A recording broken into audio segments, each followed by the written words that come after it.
This is KUGAN CASSIUS for IFLTV. Delighted to be joined by Mr. Leo Atang. All right, mate? I'm all good, are you? I'm all good. Have you got a nickname yet, or what? What's going on? No, not really. Do you know what it was? I was gonna just leave it and let everyone decide, but I don't know. I don't want to give myself something which is a bit cheesy. Obviously, you know my thoughts on what I really want. Hopefully, when we're all like dead and buried in like 100 years, this story comes out. But Yeah, till then, I'd leave that one in the locker. yeah. I'll save my career for a few years for now. Yeah, don't get cancelled before it starts. Um, how are you, first of all? Yeah, good. Just in camp number two now, training away, getting things done, proving. And just looking forward to putting on another show out there come 2 weeks on Saturday. Yeah. So which card are you on? Are you on Crocker Donovan? No, the Pat Sunderland. McCormack one. Oh, Sunderland. That's the Yeah, bit yeah. before. Sorry. Um, Opponent wise, has it been discussed and do you know you're fighting yet or not?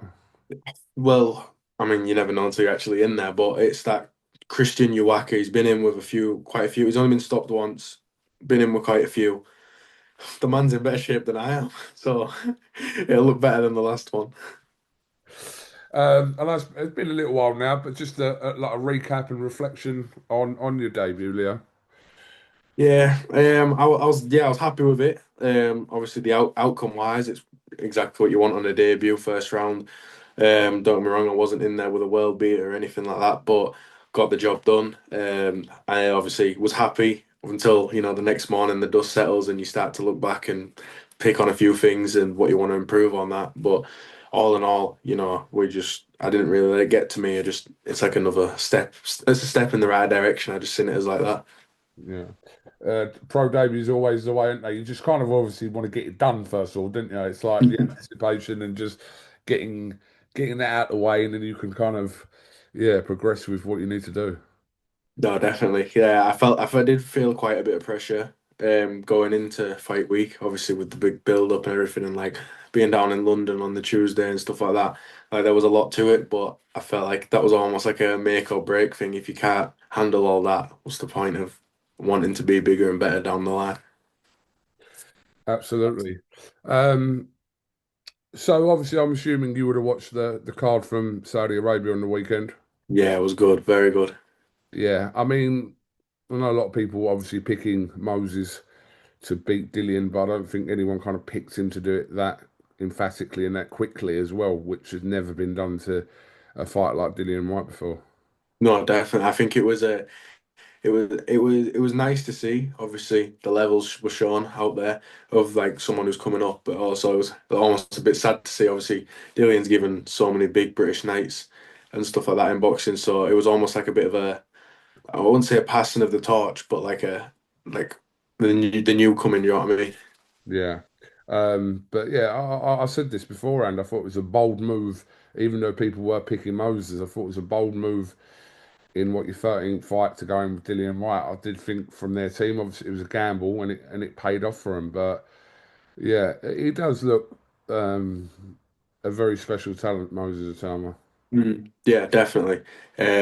I mean, he's living up to the hype and he's doing what's asked of him, and that's what's nice to see. A lot of people won't really appreciate that. They'll be saying, "Oh, well, look who he's beating, look who he's been in with." But now that he's also been in with a bit of that household name, it's good to see. The old guard of the heavyweight division is kind of in its final third or final chapter. That goes for whether it's Dillian White, Joshua, Fury. They're all in the kind of same boat time wise. We don't know Mm. how long they've got left in the game, but I suppose the focus after that is to see the next generation of heavyweights that are coming through. And Moses is obviously there after 13 fights, but you're there as well, and you're going to be there.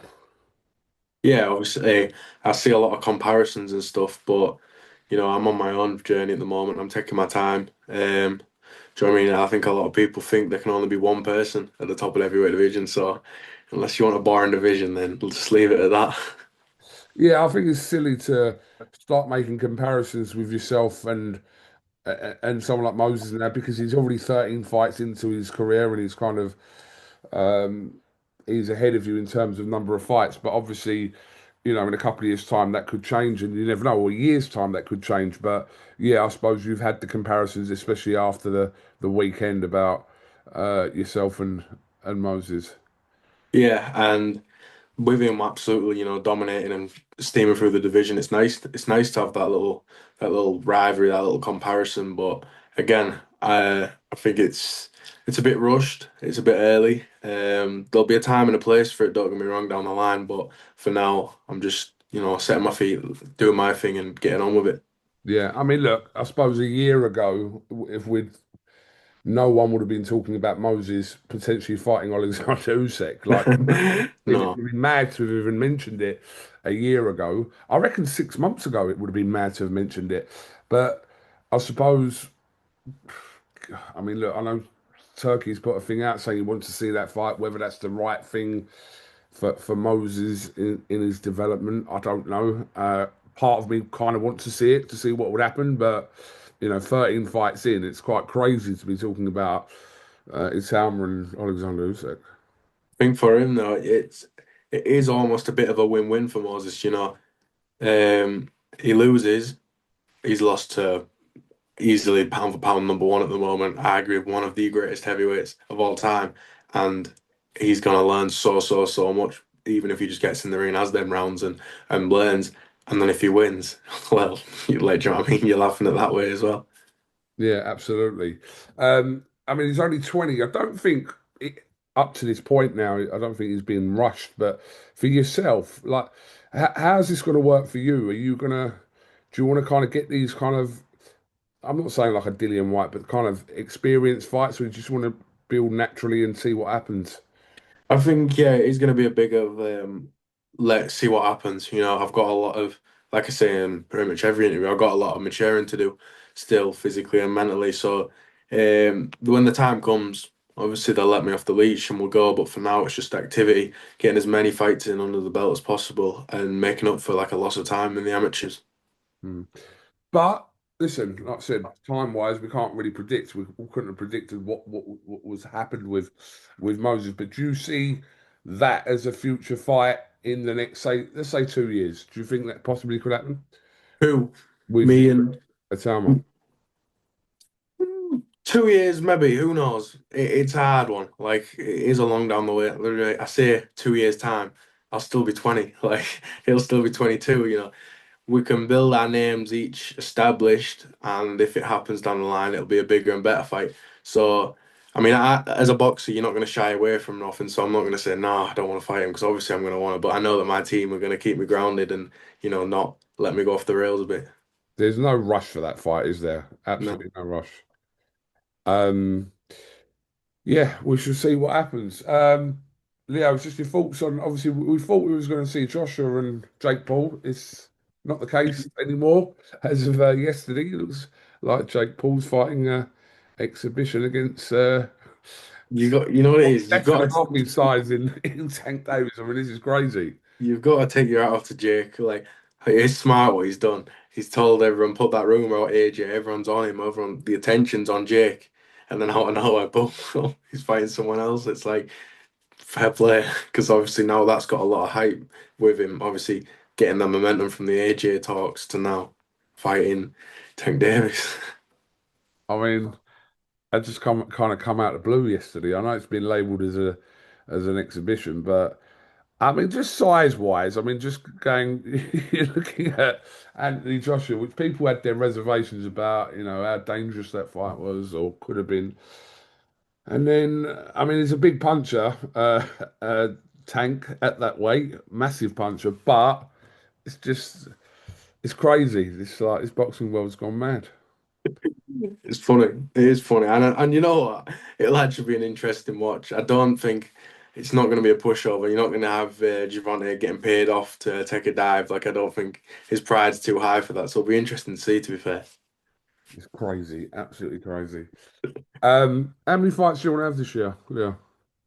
I'm hoping. Well, obviously this one. I'm hoping another three fights this year. Hopefully before the end of Christmas. Yeah. So hopefully 4-0 by the end of the year. That's the plan. Okay. We'll put pressure on your manager then. Stick it straight on him. Absolutely. All right. Well, listen. Yeah, just a little recap from the weekend and obviously your upcoming fight on the 6th of September in Sunderland. Have you got anything else you'd like to add? What as in like news? Well, just do you want to say anything? Do you want to shout at anyone? Yeah. Um, yeah, I'll shout out Anto just for a laugh. See if he's watching. He'll be watching this, I guarantee you. He'll be watching this. All right, Leo, no problem. We'll catch up in Sunderland a couple of weeks away on Saturday. So, yeah. Top man. Thank you very much. All right, top man. Thank you, Leo. Thank you.